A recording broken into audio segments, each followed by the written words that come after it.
بسم اللہ الرحمن الرحیم۔ حضرت عثمانی الخیری رحمۃ اللہ علیہ فرماتے ہیں، کسی نے آپ سے پوچھا کہ زبان سے خدا کو یاد کرتا ہوں مگر دل اس کے ساتھ موافقت نہیں کرتا۔ آپ نے کہا، شکر کرو کہ ایک عضو تو مطیع ہوا، دوسرا بھی ہو جائے گا۔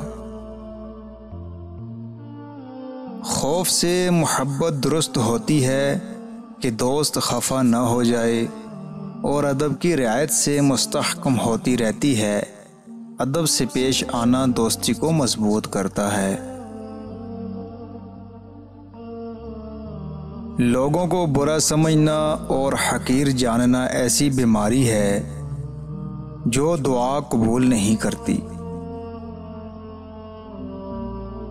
ادب فقراء کا سہارا ہے اور اغنیاء کا سہرا۔ صحبت کی 6 قسمیں ہیں۔ خدا کے ساتھ حسن ادب اور دوام ہیبت ہے۔ رسول صلی اللہ علیہ وآلہ وسلم کے ساتھ محبت و متابعت، سنت اور ظاہر علم کی پابندی سے، اولیاء کے ساتھ حرمت اور خدمت سے، گھر والوں کے ساتھ خوشنوئی سے، دوستوں کے ساتھ تازہ روئی اور خندہ پیشانی سے اگر وہ گناہگاری کی حالت میں نہ ہو، جاہلوں کے ساتھ دعا اور مرحمت ہے۔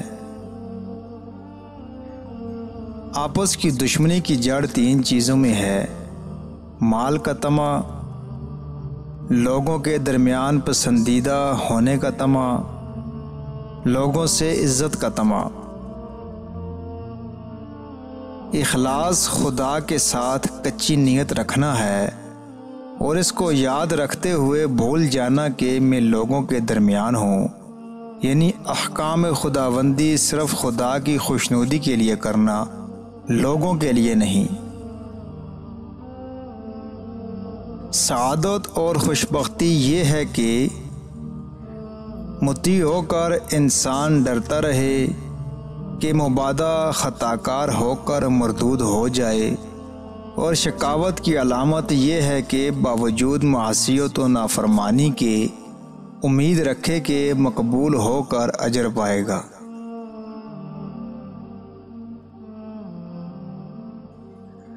لوگ اپنے اخلاق پر قائم رہتے ہیں اور اچھا سلوک کرتے ہیں جب تک ان کی خواہش کے خلاف کوئی حرکت نہ کی جائے، اور اگر ایسا کیا جائے تو خوش خو بدخو ہو جاتے ہیں اور محسن شریر بن جاتے ہیں۔ عقل وہ ہے جو کسی چیز سے ڈرے اور اس میں مبتلا ہونے سے پہلے ہی اس کا اہتمام اور بندوبست کر رکھے۔